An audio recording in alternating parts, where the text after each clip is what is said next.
Now we're ready to write the correct recurrence relation.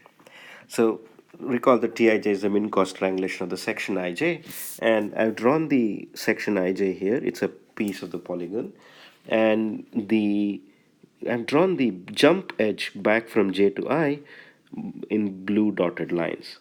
So recall that every section must have exactly one jump edge, or at most one jump edge. Now we would like to break this section up into smaller pieces, and in particular the optimal triangulation will break it up in some way. And we want to make sure that when we break it up, we end up with sections or to have at most one jump edge. So the trick is to observe that the jump edge itself has to be part of some triangle when you break it up. So this jump edge Ij is going to be part of some triangle. Let's say it's part of some triangle IJK, and I'm going to suggestively draw the edges IK and KJ in dotted blue lines. Clearly the vertex K can take any value between from I plus 1 all the way up to J minus 1. So our optimal value would be the minimum over all possibilities of K equal to I plus 1 to J minus 1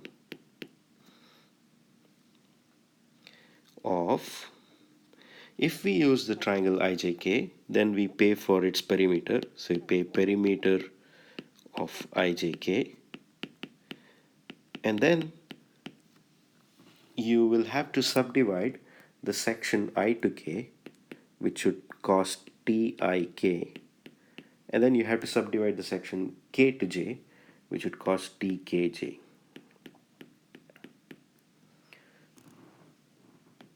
So this would be a recurrence relation.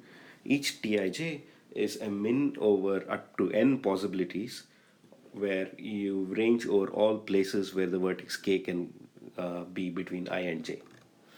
So that's the correct recurrence relation. And note that the way we are breaking it up, both the pieces that we produce have at most one jump edge. So therefore, we always take sections and break it up into sections. What is the order in which we'll solve these subproblems? And what is the runtime? I will let you figure these out. Given the recurrence and the definition of subproblem, these are nice exercises to work out. Okay, the reason we are looking at all these different kinds of dynamic programming examples is to sort of get accustomed to the various kinds of subproblems that one could encounter. So let's make a list of all kinds of subproblems that we've seen so far. So firstly, if you have strings, then the kind of natural subproblem that one might think about is prefixes or suffix. So if you have your input to be, think of an input as an array of 1 through n, then you can have prefixes which start at 1 or suffixes which end at n. And if you have pair of strings or triple of strings, then you can think about subproblems which are pairs of prefixes. If you have a pair of strings xy, then the natural subproblem one could think about is prefixes of x and prefixes of y. Or if the problem needs it, maybe prefix of x and suffix of y, and so on and so forth. These product constructions are useful if you have 2 different or 3 different objects, and you can break up each one into pieces. Then sort of looking at all possible products of these pieces is a very useful thing to do. In this particular example that we saw, we actually looked at neither prefix nor suffix, but a more general thing, which is a section. So you have these items 1 through n, and we looked at some section between I and j. And this is what happened in our example on min cost triangulation.